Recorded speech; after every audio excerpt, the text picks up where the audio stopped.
Hello and welcome to another video review. This is Stronghold Crusader for PC.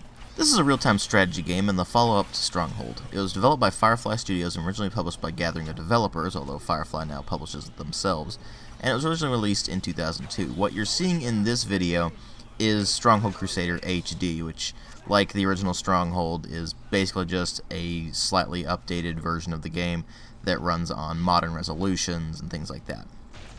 But regardless of whether you're playing the original release or HD, it's the same game. So the question really becomes, how does this stack up to the original Stronghold? I mean, we're talking about a game that was released less than a year after the original title, and it really does feel a lot like a standalone expansion rather than a full-on sequel. So I guess the question here is, how does this stack up, and more importantly, is it worth picking up compared to the original, or what? Well, as far as the presentation goes, it's actually pretty much exactly the same as the original game. And that makes sense. It's running on the same engine, it has pretty much the same interface. They did improve a few things here and there, like giving you the ability to flatten structures so you can actually see what you're doing.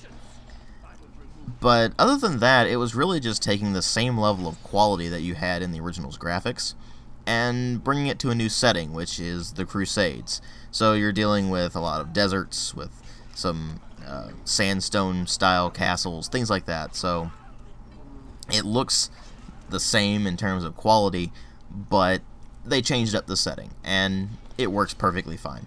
It's still got that nice, colorful charm to it, and works really, really well. And likewise, the sound design is pretty much exactly the same. You have some rather cheesy voice acting where the actors clearly just didn't take themselves all that seriously with it, and it lends a lot of charm to the game. You still have most of the same tracks from the original game, actually. But of course, they did add in some tracks, and they're in a Middle Eastern style, so they fit the setting rather well. And all of that blends together to make just as much charm as the original game. And of course, the sound effects are exactly the same as the original game, so there's not really much change there. But obviously what really matter here are the story and the gameplay, except that the story in this is almost non-existent. It's set during the Crusades, and basically, depending on what faction you're playing, you're either trying to conquer this land, or you're trying to repel the invaders. And that's really it. There's not much to this game in terms of its plot. Certainly not like the original game had, with an actual plot. And so, what it really does fall to here is the gameplay itself. And luckily they had a really good base to build off of. The original Stronghold had really solid gameplay, and I'm not really going to go over too much of that here. I already went over that in my Stronghold review, and most of the gameplay mechanics are almost exactly the same as the original game. They may have tweaked a few values here and there, but by and large you're doing the same kind of things that you did in the original Stronghold. But it's what they changed that makes things more interesting. You see, you still have the base building aspects where you have to build various resource gathering buildings in order to get the resources you need to build up your castle the way you want it to. You still have to produce food in order to feed your populace, which will then of course result in either good or bad things depending on how you're feeding them. You still have to use taxes in order to get money or just sell off excess resources or things like that.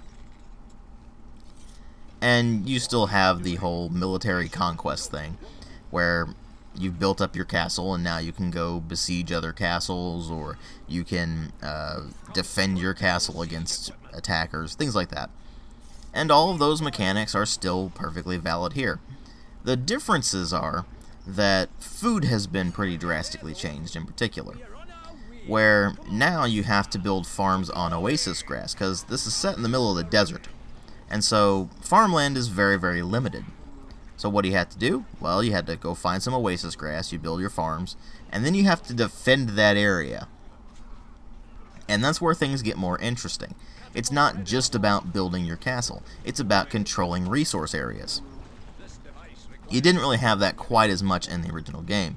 In this one you do, because resources are more scarce. So that adds a new level of complexity to the gameplay. You go, well, do I want to really, really defend my castle here? Because if they manage to storm my castle and kill the Lord, then, well, of course, I lose. But I really need these resources, and I really need these farms in order to be able to actually build up my armies and things like that. So, how do I balance this stuff out? So that makes the gameplay a lot more interesting. Then you go to other parts of the game that have been changed, like giving you more units. Obviously you have all the same units that you had in the original game, but this time around they also included mercenary units, which are Arabs. And so they're things like assassins that can scale walls, for example. And they're actually very, very competent melee fighters. They only cost gold, but they cost a lot of gold. And so they're really more specialized units than anything else. And that makes the game a bit more interesting, because you do have those European units who require weapons that you actually have to make yourself, and you have these mercenary units that you can hire, but they cost a lot more gold than the European units. So again, that does add complexity to the game. They did, of course, change a few other things as well. For example, with castle building, you can't build palisades anymore, which makes sense, you're in a desert. So all your castles have to be stone. That adds some more complexity to the game, of course.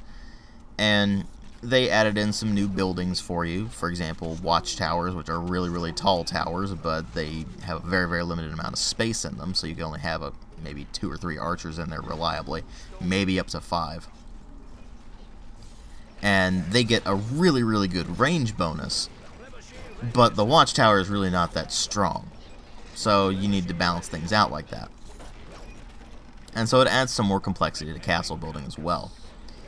And then, of course, there's the changes they made to the AI, where they not only have the characters from the original game, for example, the rat, the snake, so on and so forth, but they also added in a bunch of new characters that fit the new setting. For example, Richard the Lionheart for the European lords, and Saladin for the Arabian lords. And each of them have their own personalities in-game, with their own methods for fighting off enemies, for building castles, and things like that.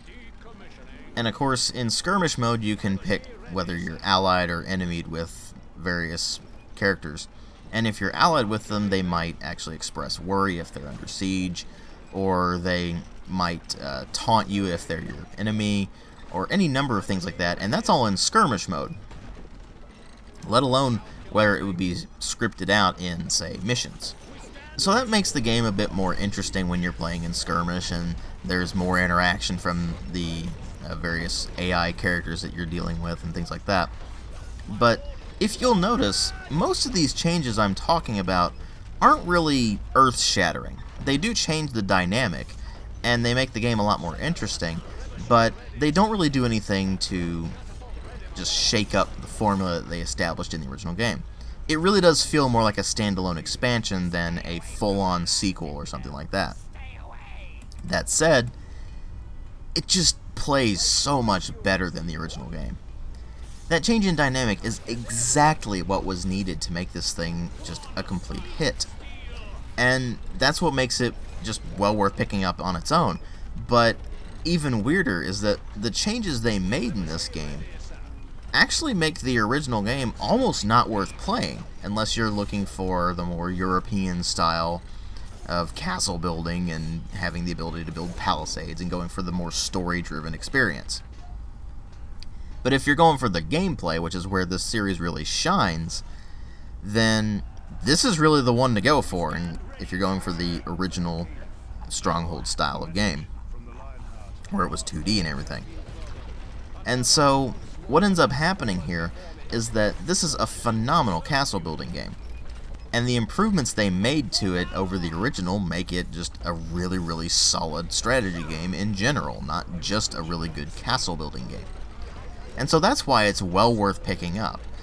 And if you were looking at the original going, maybe I should pick this up, I would say you might want to pick this one up instead. It's just a flat-out better game. They expanded on things that worked really well in the original and made them even better. They made changes to various elements of the gameplay to make it actually just work better in general.